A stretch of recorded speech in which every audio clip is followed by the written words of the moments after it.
दोस्तों आइए हम लोग देखते हैं बिहार का वैदिक पीरियड में क्या स्थिति था और वैदिक पीरियड क्यों कहते हैं।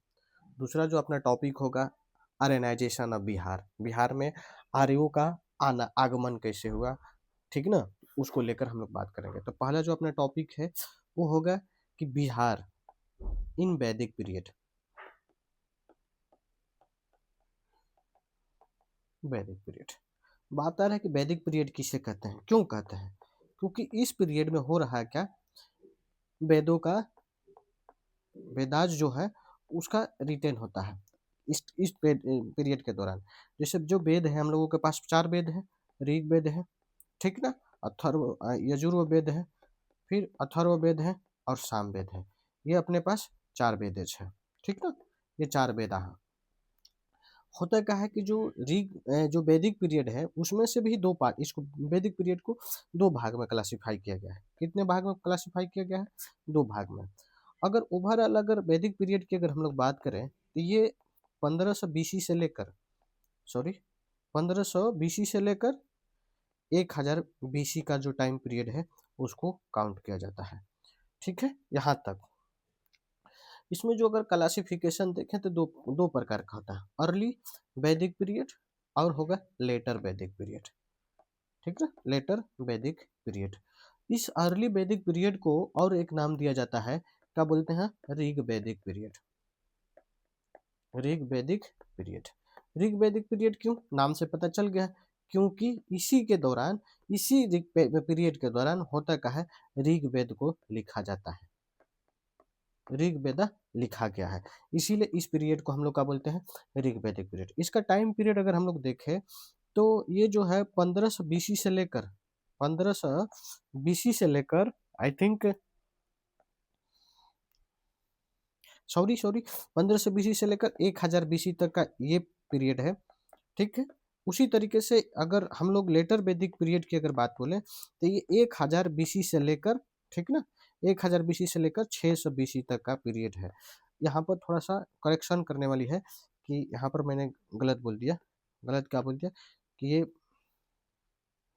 जो पीरियड है, ठीक है, 1500 से लेकर 600 बीसी के बीच चलेगा, ठीक है ना। तो आप यहाँ से वैदिक पीरियड के बारे में समझ के रखिए। बात आ रहा है ये लेटर वैदिक पीरियड, ठीक। अब तक हम लोग ने ये देखा, बात आ रहा है कि बिहार के अंतर्गत वैदिक पीरियड का एविडेंसेस कहाँ है।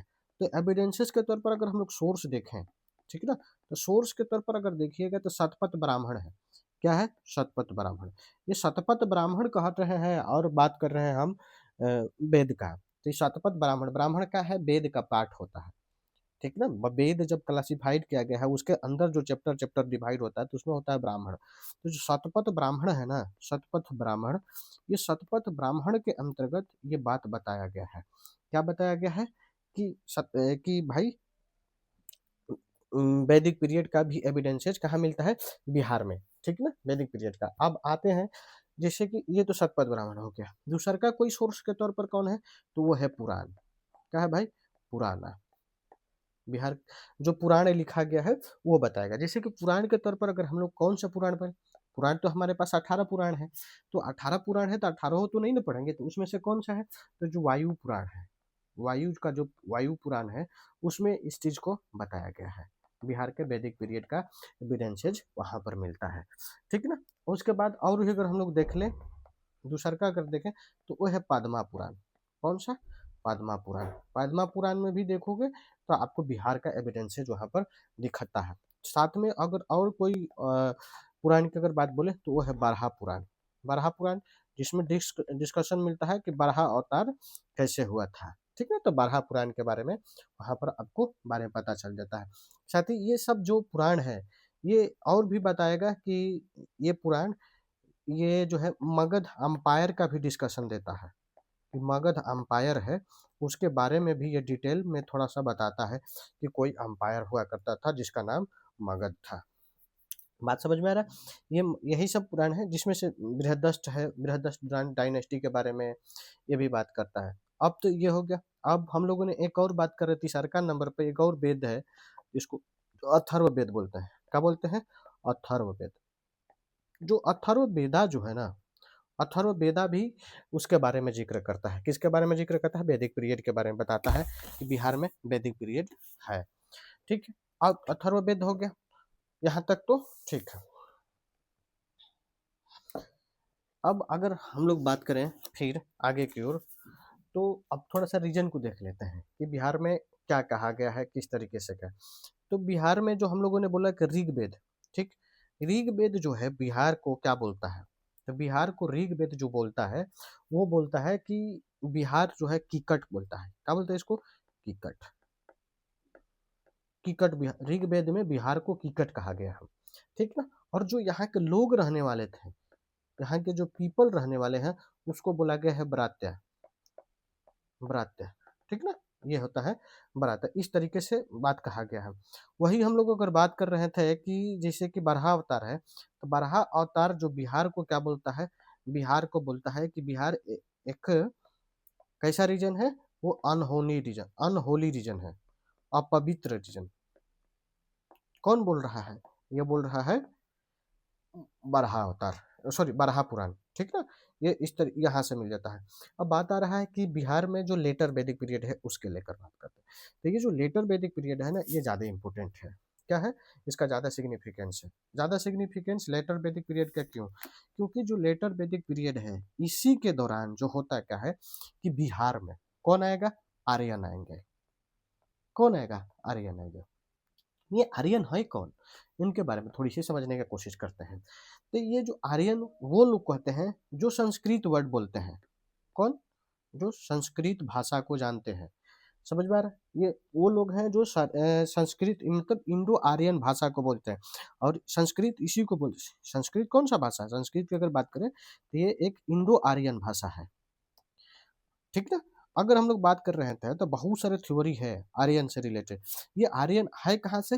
तो जो यूरोप का जो इलाका है ना, स्टेपी वाला इलाका है, स्टेपीज इलाका से, ये स्टेपीज इलाका से आर्यन लोग कहाँ है? इंडिया में आए थे पहली बार। अगर स्टेपीज इलाका से आर्यन लोग इंडिया में अगर देखें तो पहली बार कहाँ आए थे? पहली बार जो पाकिस्तान का जो रीजन है, पाकिस्तान हो गया, J&K वाला इलाका हो गया, पंजाब हो गया, हरियाणा हो गया, ठीक ना, हरियाणा, यानी कहने का मतलब हरियाणा, वेस्टर्न यूपी हो गया, हिमाचल प्रदेश हो गया। आप पहला सेटलमेंट अगर आर्यन का देखोगे तो इन रीजन में होगा, यहाँ पर। जो सेकेंड टाइम में इन लोगों का कहाँ पर होगा? एक्सपेंशन होगा। क्या होगा? एक्सपेंशन, यहाँ से भागेंगे, ठीक ना। भागेंगे मतलब वहां से, क्योंकि जो इंडस वैली सिविलाइजेशन हो रहा है उसके डिक्लाइन होने के जस्ट बाद ये लोग कहाँ आ रहे हैं? ये आएंगे गंगा की ओर, गंगा के मैदान की ओर आकर ये बैठना बंद, रहना शुरू कर देंगे। तो ये लोग हैं, ये लोग कहा का जाता है आर्यन लोग। क्या कहते हैं कि ये जो आर्यन जो है, इनका मतलब क्या होता है? ये बोलते हैं कि हम सिविलाइज्ड हैं। क्या है? सिविलाइज्ड है। ये क्या बोलते हैं कि हम बहुत नोबेल है। जिसे आप पढ़े होगे ना, व्हाइट बर्डन थ्योरी, ये वही वाली कंसेप्ट की बात कर रहे हैं कि हम सिविलाइज्ड हैं, हम नोबल हैं। लेकिन अब जो है इनके हिसाब से ये तो आर्यन हो गए। तो दूसरा कौन यहाँ पर? जो ओरिजिनल हैबिटाट वाले हैं, मतलब जो यहाँ पर ओरिजिनल रहने वाले हैं, उनको दासा बोला जाता है। क्या बोला जाएगा? दासा बोला जाएगा। ये वही दासा है, ठीक ना, जिसको लोग बोलते हैं कि ये लोग है क्या? ये अनसिविलाइज्ड है। अनसिविलाइज्ड है मतलब कहने का मतलब ये है कि ये वो लोग हैं, दासा लोग, जो क्या करते हैं? दासा लोग वो हैं जो संस्कृत नहीं जानते हैं, संस्कृत नहीं जानते हैं, जो नेचर का जो उन लोगों है, जो पूजा करते हैं नेचुरल फोर्स जिसको बोलते हैं।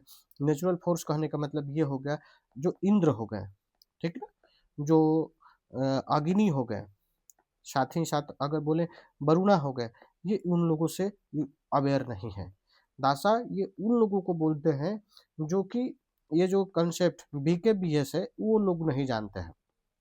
BKBS बोले तो ब्राह्मण, क्षत्रिय, वैश्य, शूद्र, ये जो कंसेप्ट है ये सब ये लोग आर्यन लोग आके इंडिया में इंट्रोड्यूस करते हैं, उनका कहना है, ठीक है ना। तो ये बोलते हैं कि बहुत ये एडवांस टाइप के जो पर्सन है इंडिया में इंटर करते हैं और इंडिया में बहुत सारे चीज़ों का स्टैब्लिश करते हैं। जैसे संस्कृत हो गया, इंदिरा, अग्नि, वरुणा का पूजा करने की बात करने लगते हैं। उसके साथ ही जो वर्णाश्रम जो है BKBS का कंसेप्ट लेकर आते हैं। तो इस तरीके से आप देख रहे हो कि क्या हो रहा है कि इनकी ये बताते हैं कि जो ओरिजिनल वाले हैं वो दास हैं। साथ ही ये जो दास लोग हैं ना, ये जो वर्शिप किसको करते हैं, ये वर्शिप करते हैं लॉर्ड शिवा का, लॉर्ड शिवा का पूजा करते हैं। साथ ही ये किसको पूजा करेंगे, लॉर्ड गणेशा का, लॉर्ड गणेशा का। आप देख रहे हो ना, गणेश जो है, गणेश क्या है, गणेश का ये एक प्रकार का सिंबल है। गणेश देख रहे हो कि इसमें मैन प्लस एनिमल दोनों का उनका सिग्निफिकेंस दिखाता है। तो मतलब क्या बताता रहा है, ये बता रहा है कि जो आदमी का उत्पत्ति है कहाँ से उत्पत्ति हुआ है, फॉरेस्ट से हुआ है, यानी जंगल से हुआ है। मतलब ये ट्राइबल गॉड के तौर पर जाने जा रहे हैं, कौन, गणेश। तो ये इस तरीके से यहाँ पर बात आ रहा था हम लोगों का कि बिहार का आर्यनाइजेशन कैसे हुआ है। तो बिहार का आर्यनाइजेशन के लेकर अगर बात करें, ठीक ना, आर्यनाइजेशन का, तो आर्यनाइजेशन अब बिहार के लेकर अगर बात करोगे तो दो, इसका सोर्स के तौर पर अगर देखा जाए तो दो सोर्स मिलता है। एक तो है अथर्ववेदा, कौन, अथर्ववेदा। दूसरा कोई स्रोत है तो वो है पंचामीमांसा, पंचामीमांसा, ठीक ना। ये दो स्रोत है जो बताता है कि बिहार में आर्यन कैसे आए हैं और उन्होंने किस तरीके से आकर यहाँ पर अपने मतलब बिहार के कल्चर को चेंज किया है। तो इनके हिसाब से अथर्ववेदा और पंचामीमांसा के हिसाब से अगर देखा जाए तो इनका कहना है कि जो बिहार में लेटर वैदिक पीरियड जो है, इनके टाइम मतलब 1000 बीसी से लेकर 600 बीसी के दौरान क्या हो रहा है, बिहार में आर्यन का एंट्री हो रहा है, आर्यन का एंट्री होगा बिहार में। बात समझ रहे हो, ये लोग आके मूव कर गए। अब ये जो लोकेशन है बिहार में कहाँ रहना शुरू करते हैं, तो बिहार में अगर आप देखोगे तो जो बाइदेहा वाला रीजन है, हम लोग समझ चुके हैं कि बाइदेहा कौन है। साथ ही अगर आप और देखोगे तो बिहार का जो सादा नीरा का जो कोस्टल एरिया है, ठीक ना। सादा नीरा कहने का मतलब किसको बोलते हैं, सादा नीरा बोलने का मतलब यहाँ पर गंडक बोलते हैं। गंडक को सादा नीरा बोला जाता है। क्यों सादा नीरा, क्योंकि हमेशा उसमें पानी रहता है, कभी पानी सूखता नहीं है, इसलिए सादा नीरा बोला जाता है गंडक। बाइदेहा हम लोग समझ चुके हैं कहाँ पर, मिथिला वाला इलाका, मिथिलांचल का जो इलाका है, मिथिलांचल वाला इलाका वो क्या है, वो जो इलाका है आर्यन वाला इलाका है, सादा नीरा वाला इलाका है, यहाँ पर से हम लोगों को दिख रहा है। तो ये इस तरीके से धीरे धीरे आकर मतलब आर्यन जो अथर्ववेद और पंचामीमांसा का कहना है कि जो लेटर वैदिक पीरियड में, ठीक है ना, आर्यन लोग बिहार में इंटर किए और जो बाइदेहा वाला रीजन है और सादा नीरा का जो रीजन है, उस रीजन में जाकर धीरे धीरे क्या कर जाते हैं, ये सेटल कर जाते हैं और एक नया टाइप का बोले तो पॉलिटिकल सिस्टम का अराइज करते हैं। इनका नया टाइप का जो पॉलिटिकल सिस्टम बिहार में अराइज हो रहा है वो क्या है, तो इनके हिसाब से क्या है, आर्यन के हिसाब से कहना है कि पहले बार कुल का स्थापना करते हैं, ठीक ना। यही कुल जो होते हैं, कुल मिलकर किस चीज का स्थापना करते हैं, विषय का, ठीक ना, 20 का। उसके बाद यही 20 लोग मिलकर किस चीज का नाम स्थापना करेंगे, ग्राम का, ठीक ना। ये ग्राम फिर ढेर सारे ग्राम मिलकर जना का उत्पत्ति करेंगे, मतलब बनता है। और ढेर सारा जो जन होता है वो मिलकर जना बनाता है, जनपद बनाता है, क्या बनाएगा, जनपद बनाएगा। और यही जनपद ढेर सारा मिलकर, बहुत सारे जनपद मिलकर महाजनपद का निर्माण करेगा, महाजनपद का निर्माण करेगा। बात समझ में आ रहा है। तो जब आर्यन एंट्री करते हैं कहाँ पर, बिहार में, तो आप देखोगे कि होगा का एक नया पॉलिटिकल सिस्टम का उत्पत्ति होगा। नया पॉलिटिकल सिस्टम का है, यही है। आप देख रहे हो ना कि पहले कुल आता है, 20 आता है, ग्राम आता है, जन आता है, उसके बाद जनपद आता है, उसके बाद महाजनपद। कुल का जो हेड होता है उसको कुलपति बोलते हैं, क्या बोलते हैं, कुलपति, कुलपति बोलते हैं, ठीक है। इसका जो हेड होता है उसके विषयपति बोलते हैं, विषयापति बोलते हैं, ठीक है। इसका जो है ग्राम जो होता है तो इसी को मुखिया बोलते हैं, क्या बोलते हैं, हेडमैन, हेडमैन, ठीक है। ये हेड है। जन का जो होगा, जो हेड होता है, अब यहाँ से थोड़ा सा राजा होने की, छोटा छोटा टेरिटरी का वो होने लगता है, छोटा राजा की बात। अब ये जो जनपद होगा ये ग्रेटर सिटी का स्थापना होता है, ग्रेटर सिटी। तो अब इसी ग्रेटर सिटी के तौर पर हम लोग देखेंगे तो बिहार में जो 16 महाजनपद हुआ है उसमें से 3 जो महाजनपद है वो बिहार में हम लोगों को देखने को मिलता है। तो थोड़ा सा उल्टा लिखा गया, अगर हम लोग इसको ऐसे दिखाने की कोशिश करें, जो 3 महाजनपद है वो दिखा था। कौन कौन से है महाजनपद, तो एक हम लोगों ने देखा था बजी वाला, ठीक ना, बजी, बजी हो गया, उसके बाद मगध हो गया, बजी, मगध और है और है अंग। तो ये 3 महाजन पद का उत्पत्ति हुआ। तो ठीक है, हम लोग यहाँ तक इसको कवर किए। अगला जो अपना टॉपिक होगा हम लोग उसमें देखेंगे कि मगध क्या है, और मतलब पूरे तरीके से अब मगध पर हम लोग ओरिएंटेड हो रहे हैं। तो यहाँ तक के लिए आपको बहुत बहुत